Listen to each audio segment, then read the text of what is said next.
Buen día para todos.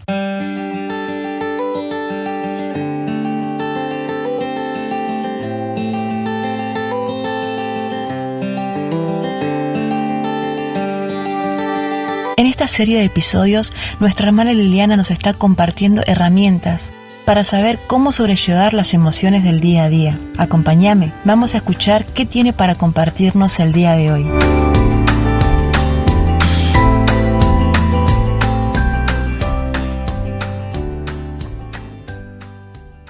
Dios les bendiga a todos y seguimos con esta hermosa temática, cuidando nuestras emociones, cuidamos el templo de Dios. Y hoy vamos a hablar un poco sobre las características de esas emociones. Hay algunos aspectos de las emociones que nos pueden ayudar a entender mejor las emociones.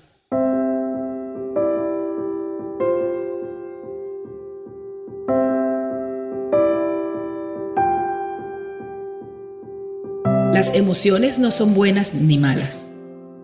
Hablamos de emociones positivas cuando los estados emocionales nos reportan bienestar, salud, equilibrio, felicidad.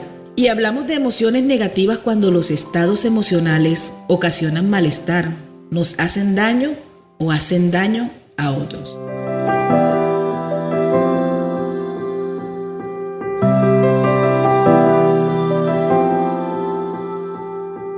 Otra característica es que se adquieren por maduración, son evolutivas. Se refiere en dos sentidos. Primero, en determinadas edades se experimentan unas más que otras. Ejemplo, los bebés sienten miedo de los ruidos fuertes, sienten alegría al ver el rostro de su madre, pero no les sirve de nada ver un billete o cruzar un semáforo en rojo. Otro de los sentidos en que estamos hablando de que son por maduración y que son evolutivos es que el modo de vivirlas y expresarlas son diferentes en función de la edad, siendo en las primeras edades más bruscas, repentinas, pasajeras y cambiantes, y en cambio más moderadas, estables y proporcionadas a medida que aumenta la edad. Otra de las características es que supone un aprendizaje. Se aprende en el ámbito familiar y social. Nuestros padres les colocan nombre a nuestros estados de ánimo y así aprendemos que estamos tristes, que tenemos miedo o que tenemos envidia. Además aprendemos a reaccionar con miedo o tensión o a expresar la alegría desde edades tempranas porque estamos expuestos a ellos. Otra de las características es que las emociones aparecen en todas las circunstancias de la vida. No es posible vivir sin sentir o experimentar algún tipo de emoción. Otra característica que podríamos mencionar en esta hora es que la emoción surge como respuesta a un estímulo, que puede ser sensorial, por un acontecimiento, por un conflicto o por una persona. De acuerdo a esto, respondemos con diferentes reacciones o con diferentes patrones de comportamiento. Otra característica de las emociones es que es una experiencia interna con diferentes intensidades.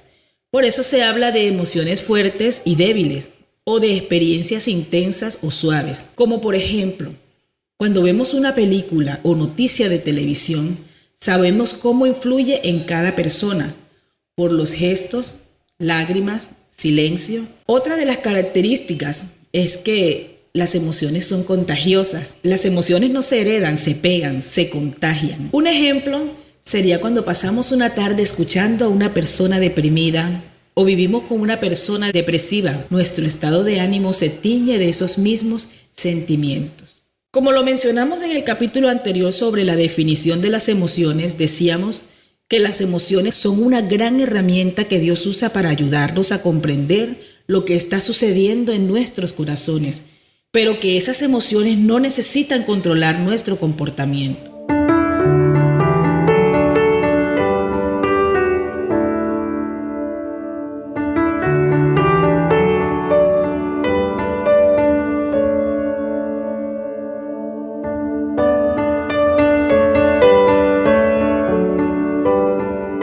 Dios nos creó seres emocionales. Sentimos amor, gozo, felicidad, culpa, ira, decepción, miedo, etc. A veces nuestras emociones son vivencias agradables y a veces no. A veces nuestras emociones están fundadas en la verdad y a veces son falsas, ya que se basan en premisas erróneas. Por ejemplo, si creemos falsamente que Dios no está en control de las circunstancias de nuestras vidas, podemos experimentar las emociones de miedo, de desesperación o ira, basado en esa falsa creencia. Independientemente, las emociones son poderosas y reales para aquel que las está sintiendo, y las emociones pueden ser indicadores útiles de lo que está sucediendo en nuestros corazones.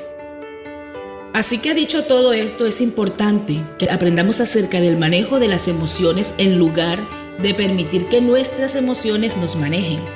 Por ejemplo, cuando nos sentimos enojados, es importante ser capaz de parar, identificar que estamos enojados, examinar nuestros corazones para determinar por qué estamos enfadados y luego proceder de una manera bíblica.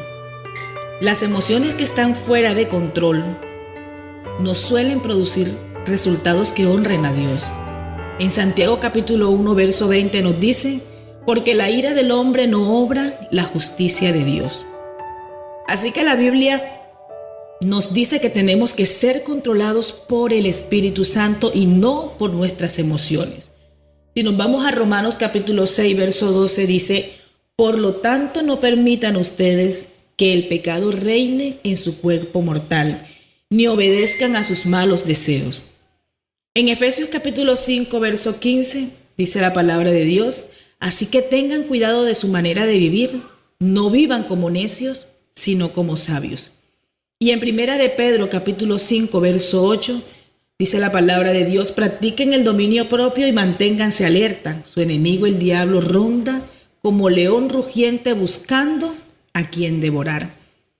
Si reconocemos nuestras emociones y las llevamos ante Dios, entonces podemos presentar nuestros corazones ante Él y permitirle que haga su obra en nuestros corazones y que dirija nuestras acciones. A veces esto puede significar simplemente que Dios nos consuela, nos reafirma y nos recuerda que debemos temer. Otras veces puede que Él nos lleve a perdonar o pedir perdón.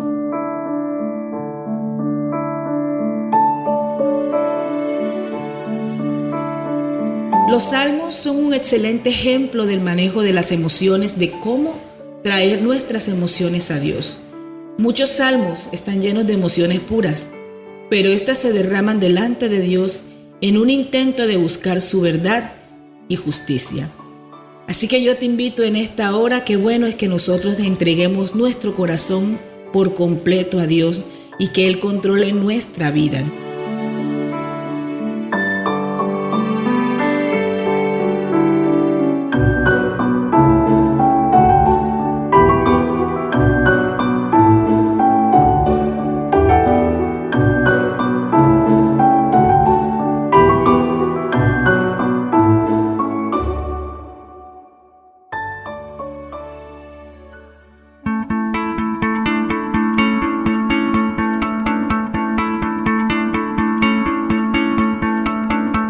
Gracias por acompañarnos hasta aquí. Espero que haya sido de bendición para tu vida. Y recordá, podés encontrarnos en Spotify, Google Podcast, Stitcher y en Deezer. Compartí el podcast con alguien que necesite escucharlo. Nos vemos en un próximo episodio.